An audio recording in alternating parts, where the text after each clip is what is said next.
माता श्री के चरणों में पुत्र यम का प्रणाम।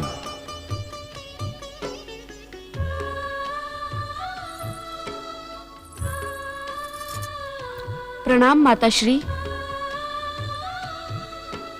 माता, तुम प्रतिदिन किन विचारों में खोई रहती हो? हमने सदा आपको उदास देखा है माता। तुम्हारी उदासी का क्या कारण है माता? क्या हम आपके दुख को ज्ञात करने के योग्य नहीं? क्या तुम्हारे दुख का कारण हम भाई बहन हैं? क्या हमसे कोई अपराध हुआ है माता?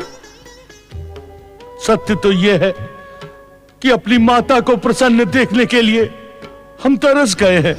उत्तर दो माता, आपकी अप्रसन्नता का कारण क्या है? उत्तर दो माता, उत्तर दो।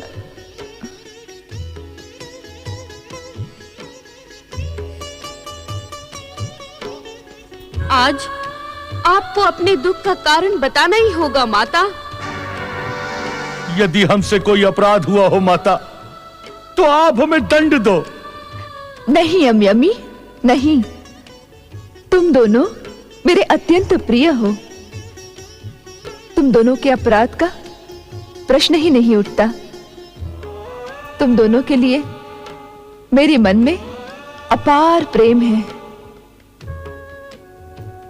माता, अपने दुख का कारण बताएं।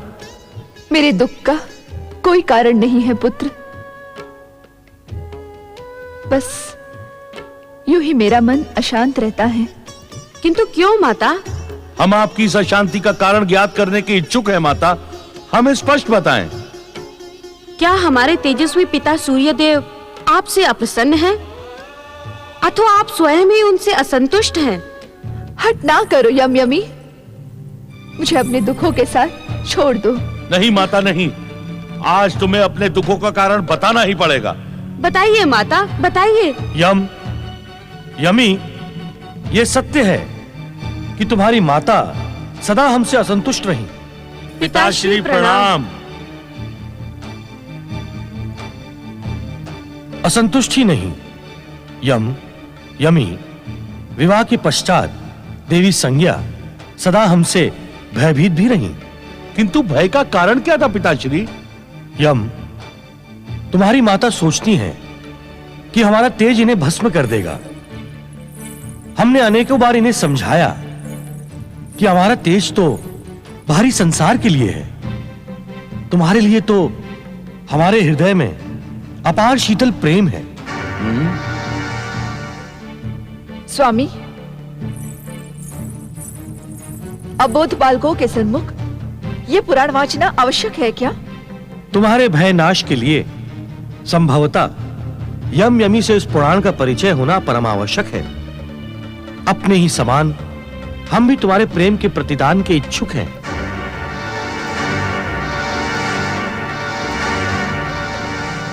तुमने सदा हमारे प्रेम को ठुकराकर हमें भय और उपेक्षा के साथ ही देखा। तुम ही बताओ यमी, क्या ऐसे वातावरण में जीवन व्यतीत करना संभव है? आप सदा मेरा ही दोष ढूंढते रहे। एक और शाब्दिक सांत्वना दी, किंतु दूसरी ओर अपना तेज बढ़ाकर मुझे भयभीत करते रहे और प्रसन्न होते रहे। पति का निश्चल प्रेम आपने कभी भी प्रदान नहीं किया। संज्ञा, तुम हम पर मिथ्या आरोप लगा रही हो। ये मिथ्या आरोप नहीं, सत्य है। मेरे भय को दूर करने का सार्थक प्रयास आपने कभी नहीं किया। तुम पुनः हम पर मिथ्या आरोप लगाकर हमारी सहन शक्ति को समाप्त कर रही हो। संज्ञा, सत्य तो यह है कि तुम्हारे साथ रहकर आज तक मैंने अत्यधिक सहन किया। मेरी भी सहन शक्ति अब समाप्त हो गई है। आप जैसे व्यक्ति के साथ रहना असंभव है। मैं आपके साथ एक पल भी नहीं रहूंगी। ये मेरा प्रण है।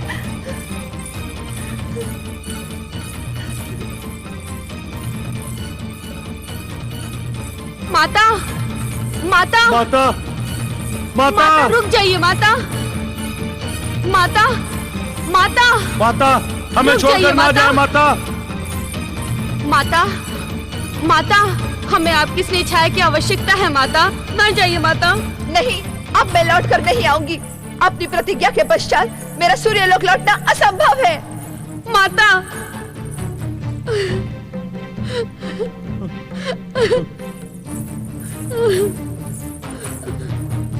भैया, भैया, हमारी माता सूर्यलोक छोड़कर चली गई। अब हम भी यहाँ क्यों रहे? सत्य कह रही हो बहन, सत्य कह रही हो। माता की स्नेह छाया के बिना हमारा भी सूर्यलोक में रहना असंभव है।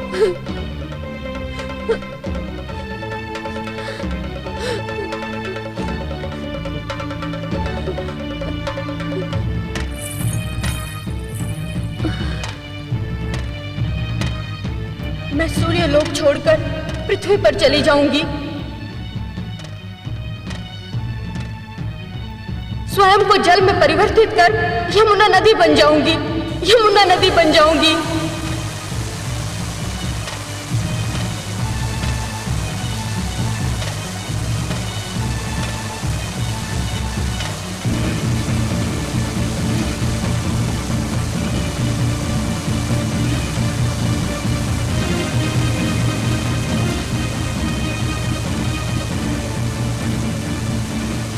देवी यमी,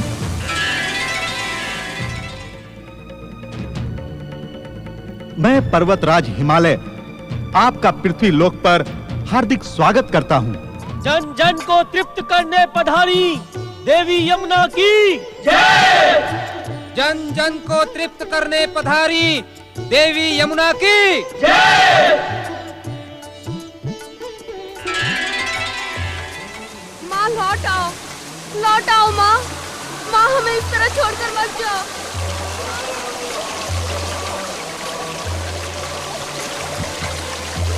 माँ लौट आओ, हमें छोड़कर मत जाओ माँ, माँ लौट आओ, लौट आओ माँ, माँ हमें इस तरह छोड़कर मत जाओ, माँ मत जाओ, माँ लौट आओ, लौट आओ माँ, माँ लौट आओ।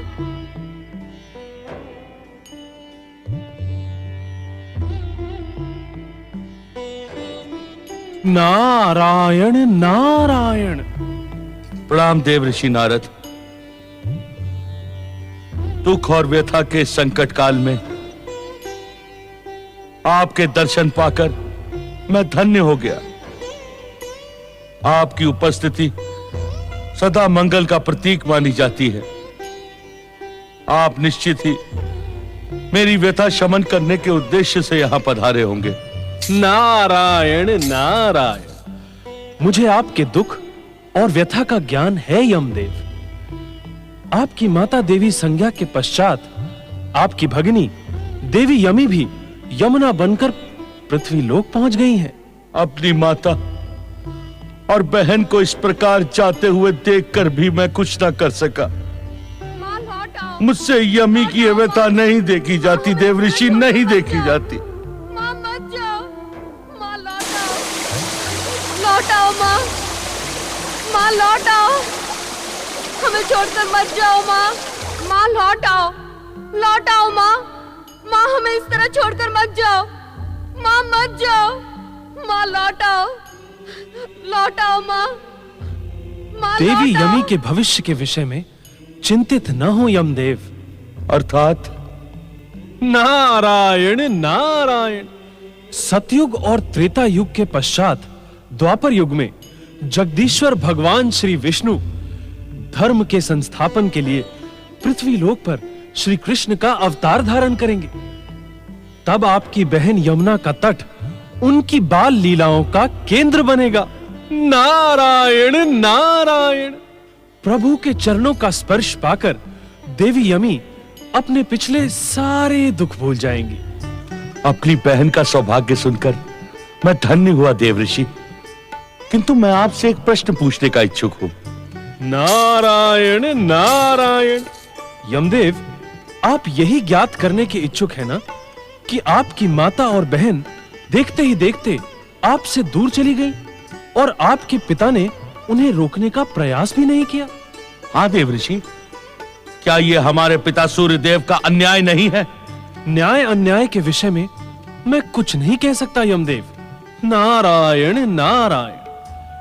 किंतु मुझे इतना ज्ञात अवश्य है कि हर घटना से एक नई घटना का जन्म होता है और इसके चमत्कारी परिणाम भी निकलते हैं। क्षमा करे देवऋषि, मैं आपकी सांकेतिक भाषा को समझने के योग्य नहीं।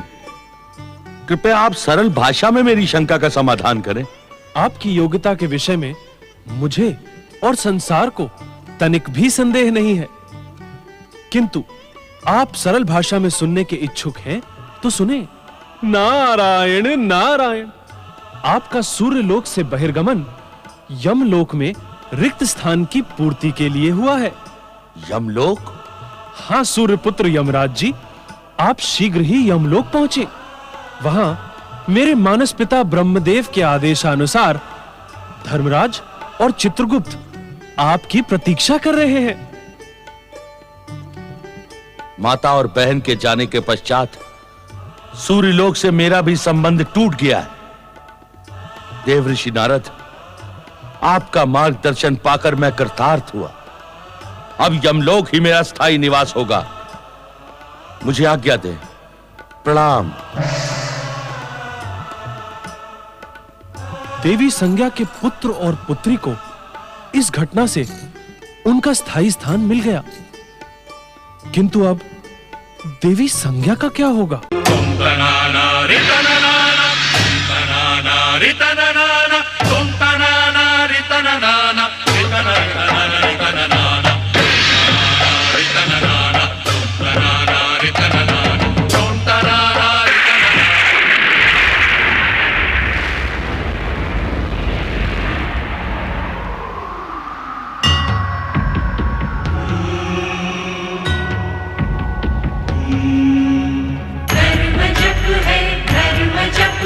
मनन है कृतिकार का, तप ही साधन तप ही कारण, जीव के उद्धार का।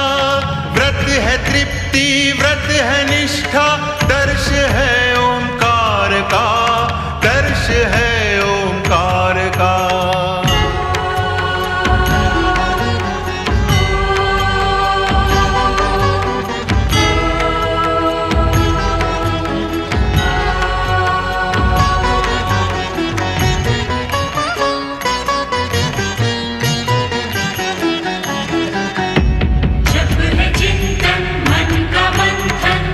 प्रभु की आराधना, तप कर शब्दों के स्वर, बनते हैं एक प्रार्थना।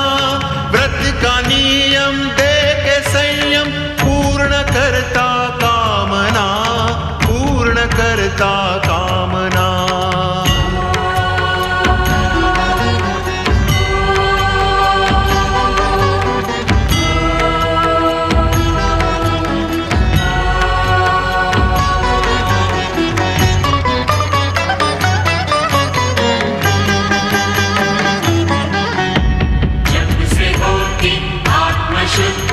होती निर्मल भावना, तप का प्रभु शरण में, नम्र सी एक वंदना। व्रत के तप से निकट आए, कष्ट ना कोई यातना, कष्ट ना कोई यातना।